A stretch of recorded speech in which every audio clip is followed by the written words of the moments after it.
यूं नहीं कि नालंदा विश्वविद्यालय की कीर्ति का जिक्र किसी विद्वान की कलम नहीं करेगी तो सब इससे अनजान रहेंगे। शिक्षा के इस मंदिर को 3-3 बार तंश झेलना पड़ा। कितने ही खिलजियों ने इस शिक्षा के मंदिर को क्षतिग्रस्त किया। बल्कि नालंदा विश्वविद्यालय को इसलिए भी जानिए क्योंकि लोग चीन में बैठकर अध्ययन करते रहे कि इस नालंदा विश्वविद्यालय में दाखिला मिल सके, और महज कितनों के लिए तो ये बस एक सपना ही रह गया। शिक्षा के मामले में आज भले ही भारत दुनिया के कई देशों से पीछे हो, लेकिन एक समय था जब हिंदुस्तान शिक्षा का केंद्र हुआ करता था। भारत में ही दुनिया का पहला विश्वविद्यालय खुला था, जिसे नालंदा विश्वविद्यालय के नाम से जाना जाता है।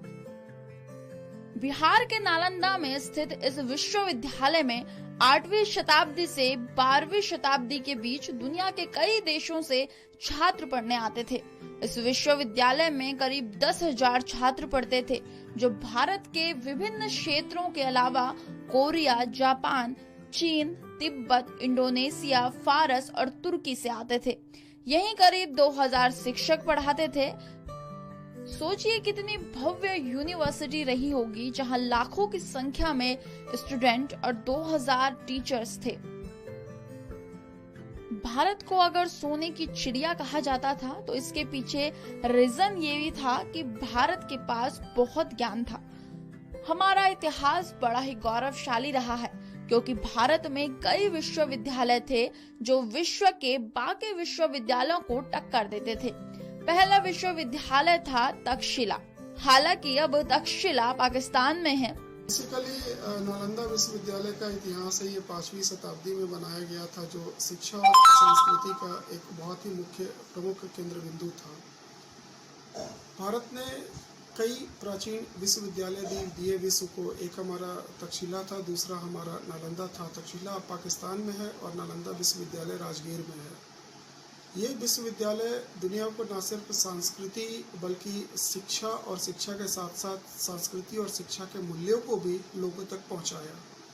8वीं से 12वीं शताब्दी के बीच इस विश्वविद्यालय में लाखों छात्र इस विश्व के कई कोने से, जैसे चीन, तुर्की, इंडोनेशिया, फ्रांस, जापान वगैरह जगहों से पढ़ने आते थे। अपने आप में एक अद्भुत विश्वविद्यालय था हमारा नालंदा विश्वविद्यालय।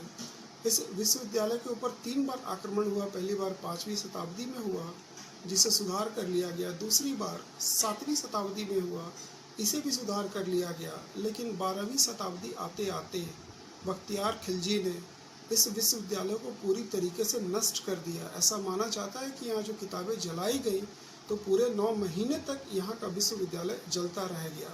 सोचिए आप कितने अभिलेख होंगे और उन अभिलेखों का क्या महत्व होगा, उनका क्या मूल्य होगा शिक्षा के क्षेत्र में, संस्कृति के क्षेत्र में।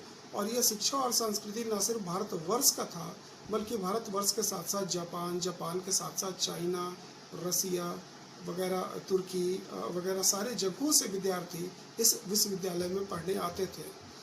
हमारा इतिहास बख्तियार खिलजी को कभी माफ़ नहीं करेगा। हमारा भविष्य, हमारा वर्तमान बख्तियार खिलजी को कभी माफ़ नहीं करेगा, क्योंकि उन्होंने नालंदा विश्वविद्यालय के अभिलेख को ही नहीं मिटाया, बल्कि उसके साथ साथ पूरे विश्वविद्यालय के अस्तित्व को समाप्त कर दिया। सवाल ये नहीं कि इतिहास के पन्नों को टटोलते वक्त हाथ कांपे क्यों नहीं। सवाल ये भी नहीं कि गैरों को गले लगाते लगाते अपने की बेरुखी का दर्द किसी ने समझा क्यों नहीं। जिस भारतीय संस्कृति में हर धरोहर को अपने पुस्तकों को समेटे हुए किसी विश्वविद्यालय ने काल के जाल में फंस के दम तोड़ दिया।